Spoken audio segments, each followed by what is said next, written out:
Queria começar a fazer uma pergunta para a Márcia.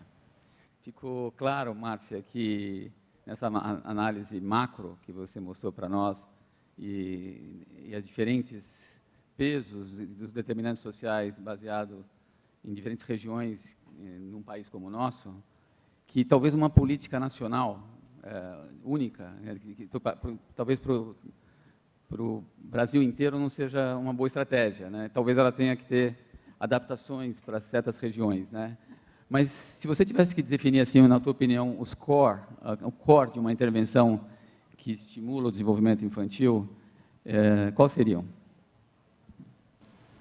Bom, eu acho que foi ressaltado até pelo Gary, quer dizer, a questão do aleitamento materno é absolutamente fundamental. Quer dizer, você pode ter questões nutricionais que impactem a mãe e, portanto, a qualidade do aleitamento, mas o aleitamento é uma questão universal. Quer dizer, a gente tem, se tem um país que mostrou a evidência do impacto do aleitamento, foi o Brasil, né? A questão de você ter diferentes formas de estimulação logo no começo, e como fazer, aí depende, mas, quer dizer, isso também é algo fundamental. Você não pode esperar até a criança começar na escola para ter a estimulação. Mas isso é complicado. Por exemplo, eu faço parte de um grupo que começou uma coorte de nascimento no Acre ano passado. É a primeira coorte de nascimento na Amazônia brasileira, começando da gravidez, né? E a gente está fazendo agora o acompanhamento de 1 ano, que é a primeira vez que a gente aplica um teste de desenvolvimento. Então, você vê, por exemplo, sinais, linguagem, percepção, é extremamente deficiente nesse contexto. Então, assim, nesse contexto especial do Acre, onde a gente está trabalhando, haver programas que promovam a estimulação não é nenhuma dúvida, é uma necessidade, está mais do que claro. Eu acho que o que existe é o seguinte: a gente pode se moldar em outros programas que tem no Brasil. Por exemplo, você pega o controle nacional de malária. Existe uma estratégia nacional de controle da malária, mas estados e alguns municípios na Amazônia brasileira fazem coisas além ou fazem coisas diferentes. Por exemplo, você não pode distribuir mosquiteiro na Amazônia inteira, mas em algumas áreas ele funciona. Então, você não vai ter uma estratégia única, você pode ter um programa nacional, mas que em algumas áreas ele vai ter que ser adaptado. A espinha dorsal é semelhante, mas como você implementa essas recomendações vai ter que ser adaptado ao contexto local. Regionais, brigadão. Maria, eu vou perguntar, nós temos várias perguntas aqui, não vou voltar para falar do Cunha Massa, mas queria aproveitar o fato de você trabalhar nessa área de proteção, ou dentro do Banco Interamericano, de diminuição da pobreza, né? Quando a gente vê o Cunha Massa, por exemplo, ele é uma intervenção que tem multifatorial, assim, ela procura atingir diferentes fatores de risco, né, modificáveis, ela ajuda em diferentes formas, né? E a gente imagina que esse tipo de intervenção diminui desigualdade, porque permite o desenvolvimento adequado dessas crianças, e com isso a gente vamos ter crianças chegando à escola com melhor prontidão escolar. Essas crianças não vão ter problemas de repetição, não vão ter precisar de classes especiais, elas vão conseguir chegar terminar o high school, elas não vão ter problemas de uso de drogas ou ter menos problemas e menos delitos, elas vão ter uma melhor renda, elas vão ter um melhor capital mental, o modelo clássico do James Heckman. Mas quando a gente olha para a pobreza, e pobreza, a Márcia mostrou muito bem, entre os fatores socioeconômicos como altamente relevantes para os problemas de desenvolvimento que nós temos, também pobreza é um fenômeno multifatorial, né? Nós temos fatores socioculturais, nós temos como educação da mãe, como dificuldades de gênero, como falou a Márcia. Nós temos fatores biológicos, infecção, desnutrição, impactando na criança. Nós temos problemas psicossociais, como cuidado materno, cuidado parental, responsividade parental, estimulação cognitiva. Se você tivesse que hierarquizar, você que trabalha com números, quais são os fatores mais importantes que intervenções como essa deviam ter em mente na hora de ser desenhadas? Eu acredito que é uma pergunta complexa. Eu não sei se eu tenho uma resposta correta. Sem dúvida alguma, o âmbito de ação do programa Cunha Mas é bastante curto para a promoção de interações de melhor qualidade e de estimulação psicossocial dentro do lar. Mas é claro que essas famílias têm uma série de necessidades em outros âmbitos que não estão satisfeitas com o programa. Um componente importante da política social, no caso do Peru, que ainda está em processo de consolidação e fortalecimento, porque pode-se destacar que há um esforço por articular uma estratégia intrasetorial de inclusão social que leva em consideração essas múltiplas necessidades. Então, há um ministério que coordena das políticas sociais, as políticas sociais com o qual podem identificar essas múltiplas áreas de necessidades e coordenar as ações dos diferentes setores para chegar a atender essas necessidades, reconhecendo que se expressam de formas diversas, com magnitudes diferentes, em um território grande. Um aspecto que é essencial, acredito que seja muito importante e que o CONAMAS consegue com êxito, com sucesso, não é somente bom para a formação infantil, mas outros aspectos sociáveis da política social é a mudança do comportamento no lar. O que o programa está conseguindo é modificar a prática diária dos pais na sua interação com seus filhos, e isso é algo que nós temos conseguido na nossa própria experiência desde criança, mas fazer-os com que fiquem conscientes de que é importante fazê-lo de forma diferente, ser um pai, uma mãe de forma diferente, não é fácil, mas esse programa consegue fazer isso, um pouco sim, um pouco dessa mudança. E me parece que é uma experiência importante com relação à mudança de comportamento através do trabalho no lar, através da visita domiciliar, que se pode utilizar para trabalhar em outras áreas, nas quais também nós procuramos mudança de comportamento, por exemplo, na área da saúde. Com isso, eu gostaria de reconhecer de que sempre há um risco, uma vez que temos um programa que funciona. Nesse caso, o SAF e CONAMAS, é a tentação, o risco de colocar ações em muitos âmbitos. Então, o que a facilitadora fale sobre violência doméstica e que de vez em quando ela trabalhe sobre empregos, que ela de vez em quando traga uma mensagem de saúde e nutrição. Estamos falando do pessoal comunitário com nível de educação elementar, com capacidade de absorver, comunicar mensagens limitadas, como todos nós. Então, sempre há esse risco de não colocar muitos braços sobre uma mesma estrutura. Agora que sabemos que a estrutura funciona. Muitas graças. Muitas Eu graças. recebi uma pergunta aqui da Sofia Eichmann. Cadê a Sofia? Se pudesse levantar a mão, gostaria de conhecer a Sofia. Então, a Sofia está ali, quero que vocês conheçam ela. Ela pergunta se os slides vão ser disponibilizados. Mas eu estou destacando essa... Então, depois, se o Eduardo puder me dizer se os slides vão ser disponibilizados. Vão ser.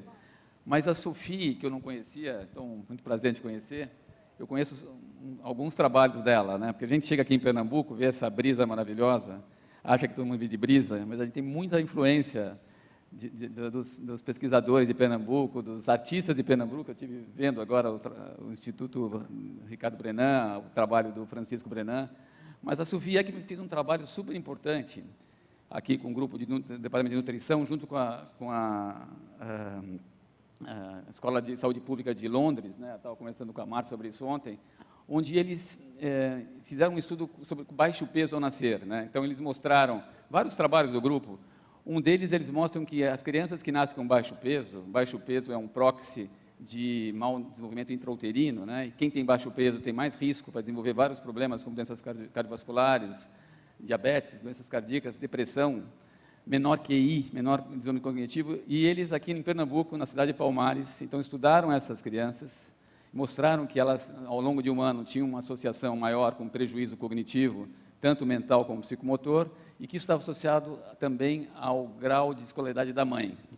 Daí eles fizeram uma intervenção, a intervenção envolvia, depois vale a pena sentar lá com a Sofia para conhecer melhor, mas envolvia atividades com as mães, no sentido de maior interação, jogos, acho que na linha da educação, estimulação cognitiva, e eles mostraram com um ano, né, a criança já tinha um ano, em 6 meses de intervenção, 14, acho que foram 14 intervenções, as crianças já melhoraram o seu desenvolvimento cognitivo, que é surpreendente.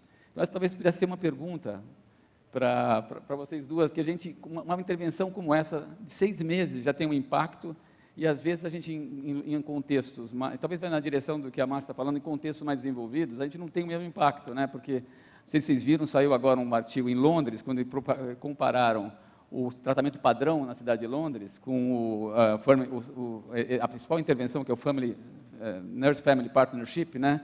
Que é uma intervenção consagrada, e não mostrou diferença. Mas a questão é que lá, eu acho, o padrão já é, o usual care lá já é de altíssimo nível. Mas aqui, em lugares como o interior de Pernambuco, talvez com situações adversas de mais alto nível, uma pequena intervenção já faz uma diferença enorme, né? E a gente lá em São Paulo tem uma intervenção também, a gente não conseguiu mostrar resultados em 3 meses. E, sobre o impacto da diversidade, como você falou, nas questões regionais, quer dizer, aqui a gente pode, em certas áreas do país, com certeza, pequenos investimentos podem trazer grandes impactos, né? Mas, enquanto, já na sequência, Márcia, tem uma pergunta aqui que eu acho que tem tudo a ver com você, que é uma certa preocupação aqui de um dos participantes com o impacto da Zika e outras, a questão do dengue no estado de Pernambuco. Você teria uma recomendação em termos de intervenção?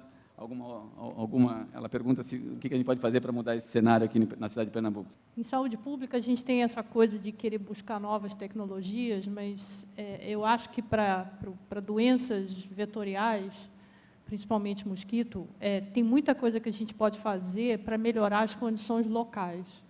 E tem muita coisa que pode ser feita em função de infraestrutura. Eu estava comentando também, por exemplo, você vai nos Estados Unidos, todas as casas têm tela na janela. A gente mora numa área tropical, quer dizer, a malária hoje em dia é só na Amazônia, mas você tem dengue, que é no Brasil inteiro. A gente não tem tela na janela. Essa é uma medida super simples. Podia ter uma companhia que desenvolva as telas, entendeu? Vai ter sempre alguém ganhando dinheiro atrás da desgraça dos outros, mas podia ter uma companhia fazendo as telas e você tela as casas. Você não vai prevenir toda a infecção, mas você já vai melhorar bastante, entendeu? Então, o Brasil agora tem uma firma produzindo esses mosquitos da Oxitec em Piracicaba, e é totalmente impossível botar esse programa em escala. É caríssimo, não é sustentável, e a gente ainda não sabe direito por quantos anos você tem que soltar o mosquito. Então, going back to the basics, você fazer o que a gente sabe que dá certo, principalmente quando você está numa situação de epidemia. Informação, informação clara, né? Informação clara é botar em infraestrutura e coisas básicas que a gente poderia melhorar nas condições estruturais das casas para reduzir a exposição. Maria, sobre a questão da escala, né, de você, um programa, o CUNAMAS, hoje a proposta é ele ser um programa nacional no Peru, nas áreas rurais, né? Como é a formação, como é que é a aderência, tanto na formação dos facilitadores, quanto a adesão das famílias? Porque às vezes as famílias não querem uma pessoa chegando na sua casa dizendo o que você tem que fazer com seus filhos, né? Como é que tem sido isso nesse programa CUNAMAS? Uma pergunta muito boa. Sem dúvida alguma, é um dos desafios mais importantes que o programa enfrenta com relação ao tema de rotação de pessoal, tanto facilitadores como acompanhantes técnicos, em níveis de rotação alto, e o programa se encontra agora, nesse momento, desenhando uma série de estratégias para reduzir essa rotação, essa rotatividade, ou seja, todo esse investimento que se faz a capacitação se perde, às vezes, no momento em que não há uma adesão, uma continuidade de pessoal no seu momento. Parece que, mesmo que não tenhamos dados precisos, parece que a participação das famílias é mais contínua do que em geral, uma vez que o facilitador consegue entrar no lar, desenvolve uma relação com a família e há muito menos desistência no que se observou em outros contextos, em outros países, por exemplo. Ou seja, se a família, se ela fica dentro do programa durante a duração do mesmo programa, então, dentro dessa porcentagem, dessa subcobertura que eu mostrei, eu acredito que é necessário entender, através de diagnóstico, quais são os locais, quais são as razões para que não haja uma participação de 100% no programa. Há uma porcentagem dessa participação que ainda não entendemos e que pode estar relacionada com o que você descreve, desconfiança e falta de interesse das famílias para deixar que o facilitador entre. E dito isso, é trabalhar com os facilitadores da comunidade que já conhecem a família, que são conhecidos por ela, é uma forma de reduzir a desconfiança que normalmente se geraria quando entra uma pessoa estranha no seu lar, na sua casa, para lidar com os erros e como criar o seu filho. Muito obrigado. Tem 3 perguntas aqui. 2, acho que foi a mesma pessoa, que é a mesma letra. O que faz o município ser considerado uma cidade amigável? Bem simples. A questão é que o município tem que ter alguns indicadores que garantam a execução dos direitos da criança conforme definido na Convenção de Direitos da Criança. Para entender o contexto brasileiro, se você for na página do selo Unicef, você vai ver a lista de indicadores que o município tem que alcançar para poder receber o selo. A mesma pessoa fez uma pergunta que é: se há poucos recursos, o que é melhor? Um programa de visitação ou medidas que atacam a pobreza de forma geral? Renda, imagino que esteja falando programas de transferência de renda. Na verdade, o melhor é ser criativo e fazer os 2 ao mesmo tempo, porque senão é como se você estivesse usando um guarda-chuva muito pequeno, não vai dar certo, entendeu? Então, o ideal é você pensar fora da caixa mesmo, é achar uma maneira de criativa que você promova a distribuição de renda, mas, da mesma maneira, você inclui a visitação como um ponto-chave desse programa. E tem uma pergunta da Darcy, enorme, vou só resumir a pergunta, Darcy.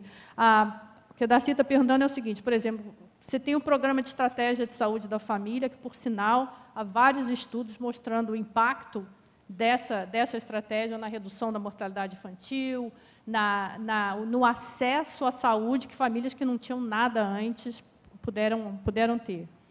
Então, considerando o papel da estratégia de saúde da família para o desenvolvimento infantil e na primeira infância,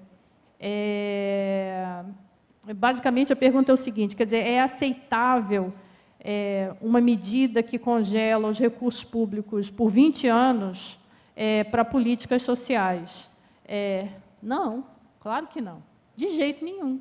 E eu acho que a situação chegou a algum ponto que até os grupos, digamos assim, que tradicionalmente apoiariam uma medida como essa, já se manifestaram, mostrando dados e mais dados que essa medida vai prejudicar, e muito, a área social.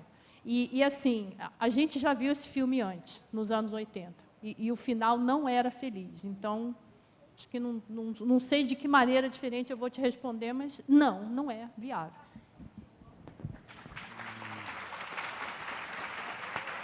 Muito bem. Infelizmente, nós vamos ter que terminar. Está certo? Isso aqui acabou. Tá? Então, nós vamos ter que terminar. Acho que a gente teve 2 conferências que ajudaram a todos nós termos uma visão macro dos determinantes de saúde, na natureza dos problemas do desenvolvimento, e uma intervenção que hoje já tem grande escala e produz um alto impacto no Peru. Muito obrigado.